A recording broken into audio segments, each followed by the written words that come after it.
Bertemu kembali para sahabat peziarah dan umat Allah yang dikasihi Tuhan. Tentu saja saya berdoa dari tempat ini, semoga Anda semua dalam keadaan sehat, selalu dalam lindungan Tuhan. Saya akan membahas bersama-sama dengan Anda sahabat peziarah saya dan umat Allah tentang sakramen inisiasi. Sakramen inisiasi adalah sakramen yang bergabung dalam satu kelompok yang disebut dengan inisiasi, adalah sakramen menjadi seorang Kristiani sejati, sempurna di dalam upacara-upacara dan persyaratan-persyaratan administratifnya, dan juga terutama sempurna dalam hidup sebagai seorang Kristiani sendiri. Yang pertama itu adalah sakramen baptis. Jadi logikanya dulu atau pemahaman sebelumnya untuk bergabung, untuk menyatakan diri percaya kepada Tuhan, itu harus memberikan diri untuk dibaptis, lalu dibaptisnya atas nama Bapa, Putra, dan Roh Kudus. Ketika dia menyatakan diri percaya kepada Kristus, percaya pada Bapa, atau percaya kepada Roh Kudus, dia memberi tanda bahwa dia sungguh-sungguh mau menerima Allah itu di dalam hidupnya. Oke, itu yang pertama, itu yang disebut dengan sakramen baptis.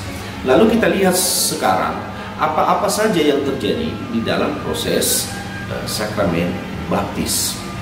Syarat-syarat dibaptis itu nanti belakangan kita akan bicarakan, tetapi yang lebih utama adalah apa makna dari baptisan itu. Makna dari baptisan itu ada dua. Jika seseorang menerima baptisan, otomatis yang pertama dia punya hak menjadi anggota kerajaan Allah. Dia dipersatukan dengan kerajaan Allah karena iman, karena kepercayaannya, maka dia pasti diselamatkan. Jadi dia diselamatkan dari dosa-dosanya, dia menjadi manusia baru, dia dibersihkan dari masa lalunya, dia dibersihkan dari kedosaannya dan kegelapan hidupnya, dia lahir baru. Lahir baru, otomatis dia akan menjadi warga kerajaan Allah. Bagi Anda yang sudah menerima baptisan di dalam gereja, maka Anda bangga sebagai putra-putri Allah karena Anda sudah diselamatkan. Itu yang bagian pertama. Bagian kedua, dengan sendirinya ketika dia memberikan diri dibaptis, dia menjadi warga gereja. Apa itu gereja? Gereja itu adalah kumpulan orang-orang yang beriman kepada Allah Bapa, Putra, dan Roh Kudus. Gereja adalah semacam persekutuan. Maka ketika dia menerima baptisan, dia menyatakan diri begini, ya, saya sekarang mau menggabungkan diri dengan Anda. Apa tandanya? Inilah diriku, saya dibaptis. Jadi apa konsekuensinya ketika dia menjadi warga gereja? Pertama, secara administratif dia tercatat sebagai warga gereja tertentu. Kalau kita di gereja Katolik, dia mulai dari lingkungan mana, tergantung di mana dia tinggal, lalu paroki mana, keuskupan mana, dan menjadi bagian dari gereja secara keseluruhan atau gereja universal. Dia punya hak di situ. Apa konsekuensi berikutnya? Dengan dia menjadi warga gereja, dia punya hak menerima sakramen-sakramen, pelayanan-pelayanan sakramen di dalam gereja. Tadi pelayanan administratif, kemudian pelayanan-pelayanan sakramen. Lalu apa yang berikutnya? Dengan dia menjadi warga gereja, dia juga punya hak untuk bergabung dengan kelompok atau paguyuban atau sesama warga untuk bertumbuh di dalam imannya. Di sana dia didukung, di sana dia bersaksi, di sana dia mempraktekkan hidupnya, di sana dia didoakan, di sana dia dikembangkan, di sana dia bergabung dengan saudara-saudara lain, hidup menurut atau mempraktekkan hidup menurut keinginan Allah itu sendiri. Jadi itu semacam keluarga barunya yang di dalam paguyuban atau di dalam gereja. Jadi dua hal ini menjadi hak istimewanya kalau dia sudah menjadi atau sudah menerima baptisan. Nah, ada tiga hal penting menurut saya yang jarang dibahas dan jarang difahami dalam pembaptisan itu sendiri atau dalam upacara baptisan itu sendiri. Gereja Katolik itu mempunyai hal-hal yang unik dan khas. Itu yang disebut dengan ada forma, ada rumusan membaptis, dan ada materi, ada material, ada barang atau benda yang ikut mensahkan atau yang disimbolkan dalam upacara itu. Jadi bagaimana supaya sah sebuah pembaptisan, upacara pembaptisan? Pertama, dia formanya, rumusannya, dia dibaptis, aku membaptis engkau dalam nama Bapa dan Putra dan Roh Kudus. Ini forma, ini rumusannya. Hanya dibaptis dalam nama Tuhan menurut Gereja Katolik belum lengkap. Jadi harus dilengkapi, harus disempurnakan dalam nama Bapa dan Putra dan Roh Kudus. Tentu saja ini sesuai dengan perintah atau anjuran Yesus, ya. Baptislah mereka dalam nama Bapa, Putra dan Roh Kudus. Ketika sudah dibaptis, maka ada materia yang mengikutinya. Jadi dibaptis dalam nama Bapa, lalu ada air. Materi pertama adalah air.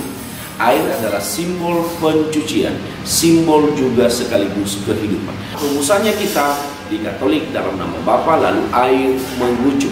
Mengucurnya banyak, mengucurnya sedikit, bukan persoalan. Persoalannya adalah air itu mengucur. Maka orang Katolik hanya dibaptis dengan air sedikit saja. Apakah diselam? Boleh saja.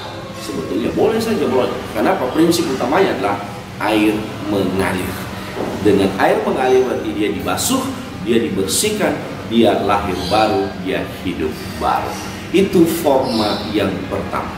Materia yang kedua, yang juga mungkin jarang dan tidak didapatkan di gereja-gereja lain kecuali dalam gereja Katolik, dan ini menjadi khas, yaitu dia diurapi dengan minyak yang disebut dengan minyak katekumen, ya, atau minyak krisma. Dia diberi minyak krisma. Terimalah ini. Apa artinya? Dia dimateraikan, ditabiskan, ya. Makanya nanti ada yang disebut dengan imamat umum. Dia mempunyai hak mewartakan, menjadi rasul, menjadi apa saja untuk menjadi petugas yang mewartakan Yesus. Maka derajatnya di situ diangkat, ya. Dia menjadi sekaligus gembala, dia memang Kristus, ya.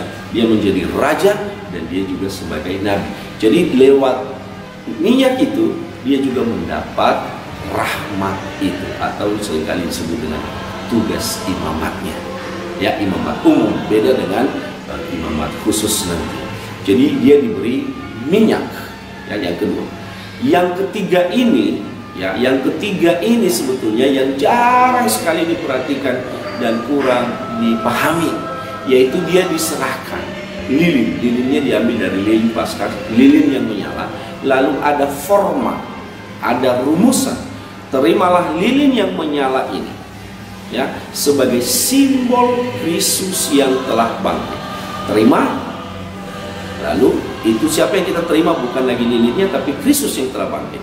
Lalu ada kalimat penekanan berikutnya adalah, dan sambutlah dia sampai dia datang kedua kalinya, atau sampai kedatangannya kembali.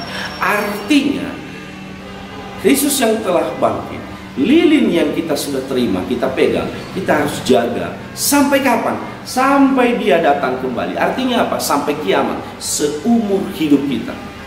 Itu semacam sumpah, itu semacam janji di hadapan Tuhan. Oke, iman yang telah kumiliki, iman yang telah kuucapkan, iman yang telah kunyatakan, ini saya pelihara sampai mati. Maka dia diberi cahaya itu, supaya itu yang menerangi hidupnya. Ini yang seringkali memprihatinkan saudara-saudara.